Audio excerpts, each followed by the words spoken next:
তৃণমূল কংগ্রেসের ৩টি ব্যাংক অ্যাকাউন্টে ডেবিট ফ্রিজ জারি হওয়াকে কেন্দ্র করে রাজনৈতিক ও আইনি মহলে শুরু হয়েছে তুমুল চর্চা।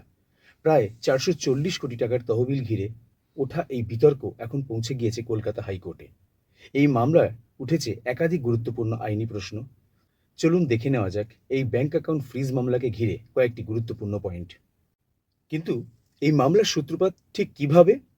২০২৬ সালের জুন মাসে তৃণমূল কংগ্রেসের ৩টি ব্যাংক অ্যাকাউন্টে ডেবিট ফ্রিজ জারি করা হয়। এর ফলে অ্যাকাউন্টগুলিতে টাকা জমা পড়লেও সেই অর্থ তোলা বা অন্যত্র স্থানান্তর করা সম্ভব হচ্ছিল না। প্রায় ৪৪০ কোটি টাকার তহবিল এই ডেবিট ফ্রিজের আওতায় আসে। বিষয়টি সামনে আসতেই রাজনৈতিক মহলে ব্যাপক চাঞ্চল্যের সৃষ্টি হয় এবং তৃণমূল কংগ্রেসে এই পদক্ষেপের বৈধতা নিয়ে প্রশ্ন তোলে। কিন্তু কেন এই ডেবিট ফ্রিজ জারি করা হয়? মামলার নথি অনুযায়ী দলের আভ্যন্তরীণ বিরোধ, তহবিলের উৎস ও ব্যবহার নিয়ে অভিযোগ এবং প্রাক্তন কোষাধ্যক্ষ অরূপ বিশ্বাসের ব্যাংকে পাঠানো একটি চিঠির পরিপ্রেক্ষিতে এই পদক্ষেপ নেওয়া হয়। বিদ্রোহী গোষ্ঠীর অভিযোগ ছিল দলের তহবিল ব্যবহারের বিষয়ে তদন্ত হওয়া প্রয়োজন। এরপরেই ব্যাংক অ্যাকাউন্টগুলির উপর ডেবিট ফ্রিজ কার্যকর করা হয়।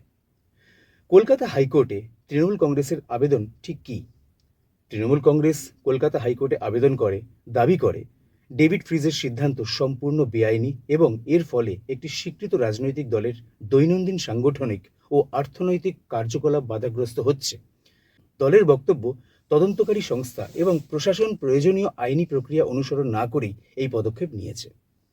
পিটিশনে ঠিক কী প্রেয়ার বা আবেদন জানানো হয়েছে? হাইকোর্টে দায়ের করা পিটিশনে তৃণমূল কংগ্রেস মূলত 4টি গুরুত্বপূর্ণ আবেদন জানায়। প্রথমত, 3টি ব্যাংক অ্যাকাউন্টের ওপর জারি হওয়া ডেবিট ফ্রিজ অবিলম্বে প্রত্যাহার করার নির্দেশ দেওয়া হোক। দ্বিতীয়ত, বিধাননগর পুলিশের নির্দেশকেই বেআইনি ঘোষণা করা হোক। তৃতীয়ত, ব্যাংকিং লেনদেন অর্থাৎ টাকা তোলা ও স্থানান্তরের স্বাভাবিক প্রক্রিয়া পুনরায় চালু করার নির্দেশ দেওয়া হোক।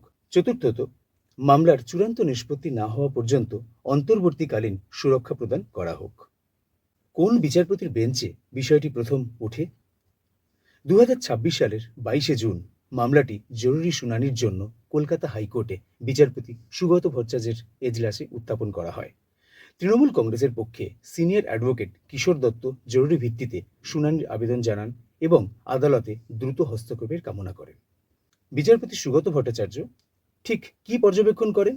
বিচারপতি সুগত ভট্টাচার্য জরুরি শুনানির আবেদন গ্রহণ করতে অস্বীকার করেন। তিনি স্পষ্টভাবে জানান যে মামলাটি নিয়মিত আইন প্রক্রিয়ার অনুসরণ করে দায়ের করতে হবে।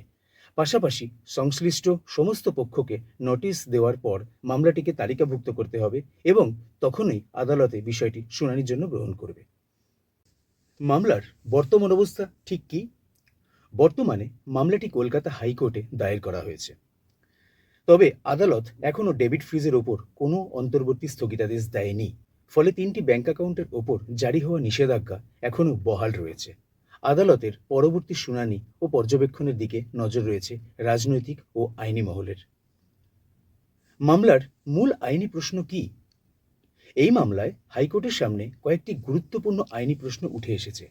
তদন্তের স্বার্থে কোনো রাজনৈতিক দলের ব্যাংক অ্যাকাউন্ট ফ্রিজ করা যায় কিনা, ফ্রিজ করার আগে যথাযথ নোটিশ ও কারণ দর্শানোর সুযোগ দেওয়া হয়েছিল কিনা এবং কোনো রাজনৈতিক দলের আর্থিক কার্যকলাপ এভাবে হস্তক্ষেপ করা আইনসঙ্গত কিনা, এই প্রশ্নগুলির উত্তরই মামলার ভবিষ্যৎ নির্ধারণ করবে। এই মামলাকে কেন এত গুরুত্বপূর্ণ বলে মনে করা হচ্ছে?